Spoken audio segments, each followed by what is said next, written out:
Anjana Deore kitchen मध्ये तुमचं स्वागत आहे. मला शेवग्याच्या शेंगाचं सूप करून दाखवणार आहे.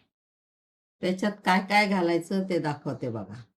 एवढ्या शेंगा घेतल्या कोवळ्या, अर्धा टमाटा घेतला, आलं घेतलं, जमिनीतून काढलं बघा आलं मी, आणि 3 लसूण घेतले, 2 मिरच्या घेतल्या, 2-3 कढीपत्ता घेतला, हा पुदिना लावलाय झाडाला, 2 पानं आणली, आणि ही ओली हळद आत्ता काढली बघा अजून जमिनीतून. ही ओली हळद, पांढरी हळद, आणि एवढा कांदा. हे सगळं शिजवायचं आणि याचं सूप काढायचं. कसं काढायचं ते दाखव. शेंगा पण टाकायच्या, टमाटे टाकायचे, आलं टाकायचं, लसूण टाकायचं, फोडणी नाही द्यायच्या. हे मिरच्या टाकायच्या, हे पुदिना टाकायचा, हा कढीपत्ता टाकायचा. आता कांदा,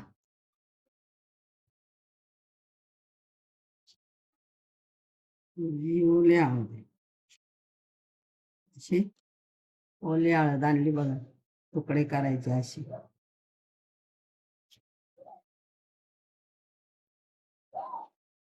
एवढं टाकायचं आणि थोडंसं मीठ टाकायचं.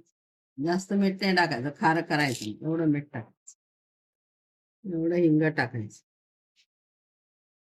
थोडंसं तेल टाकायचं बघा.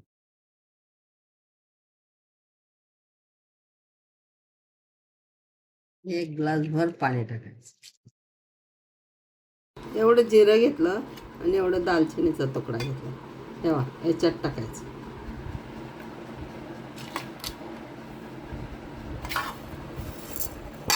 आणि हे मिरी आहे ना, हे 2-2 तुकडे असे करायचे, टाकायचं. आणि याच्यावर एवढी कोथिंबीर, अजून 1 ग्लास पाणी. हे असं उकळू द्यायचं. फोडणी बिडणी काही द्यायची नाही. 15 मिनटं उकळू द्यायचं. झाकण ठेवायचं. कडलं बघ. आता याच्यात सवत पाहिजे.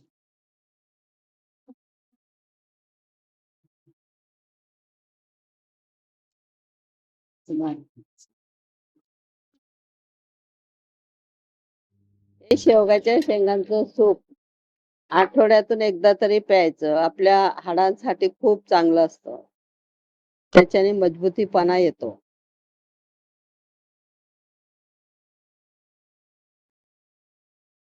पाणी टाकायचं.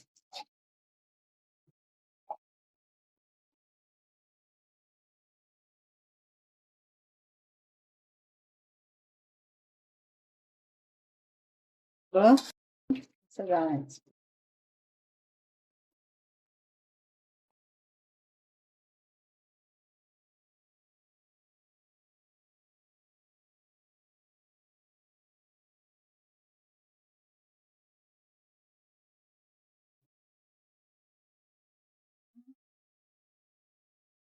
असं काढून टाक. आता हे झालं सूप. आता याच्यात थोडं निंबू टाकायचं. अर्धा घेतला निंबू आणि 4 थेंब टाकायचे याच्यात.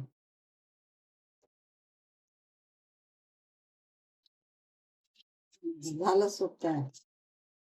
तो सूप तयार करून तुम्ही बघा, एकदम टेस्टी लागतं. पांढरी हळद टाकली म्हणून पिवळं झालं नाही, असं छान लागतं प्यायला.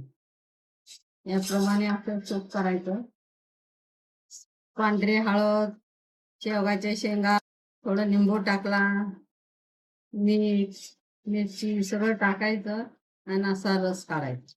छान लागतो प्यायला. तुम्ही याप्रमाणे करा, कमेंट करा आणि लाईक करा.